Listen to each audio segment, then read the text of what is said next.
بسم اللہ الرحمن الرحیم۔ نماز چاشت کا بیان۔ اگر کوئی شخص تنگ دست ہو، مسکین ہو، فقیر ہو،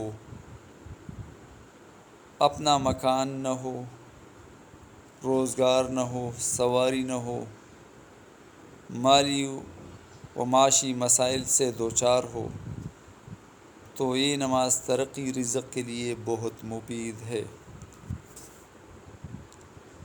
10-11 بجے کے درمیان صبح کے وقت نماز چاشت کی 8 رکعتیں یا 12 رکعت نماز پڑھے۔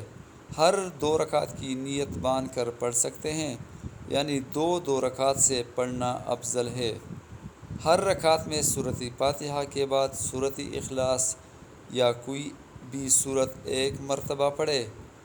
اس ترتیب سے بھی نماز پڑھنے کی فضیلت ہے، لیکن ہم ایک اور ترتیب بیان کرتے ہیں جسے فقہا نے بیان کیا ہے، یعنی ہر اول رکعت میں سورۃ فاتحہ کے بعد سورۃ الشمس 1 بار، دوسری رکعت میں سورۃ فاتحہ کے بعد سورۃ اللیل 1 بار، تیسری رکعت میں سورۃ فاتحہ کے بعد سورۃ الضحیٰ 1 بار، چوتھی رکعت میں سورۃ فاتحہ کے بعد سورۃ الم نشرح لک 1 بار پڑھے۔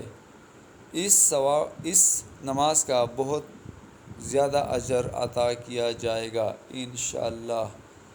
دونوں ترکیبیں نماز چاشت کی ہے، آپ کو کوئی بھی آسان ہو پڑھے، یعنی آپ اس ترتیب سے بھی پڑھ سکتے ہیں اور اپنی مرضی کا سورت بھی پڑھ سکتے ہیں۔ اللہ تعالی ہمیں نماز اشراق، نماز چاشت، تمام فرضوں کے ساتھ ساتھ نماز تہجد ادا کرنے کی توفیق عطا فرمائے۔